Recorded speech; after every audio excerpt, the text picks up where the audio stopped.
How to share a TikTok video on Facebook story. In order to do that, let's first head over to TikTok. And I have in here this TikTok video.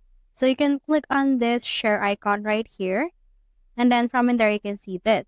So when you click on this Facebook option, you can see in here also some Instagram stories option. But as you can see on Instagram, it specifies on the story. But when you click on the Facebook right here, it will post this. So we don't like that, right? So let me discard that. And then what you can do is you can head over and long press that particular video, click on the save video right here. And then as you can see, this will save. Once it's been saved, let's head over right here to our Facebook.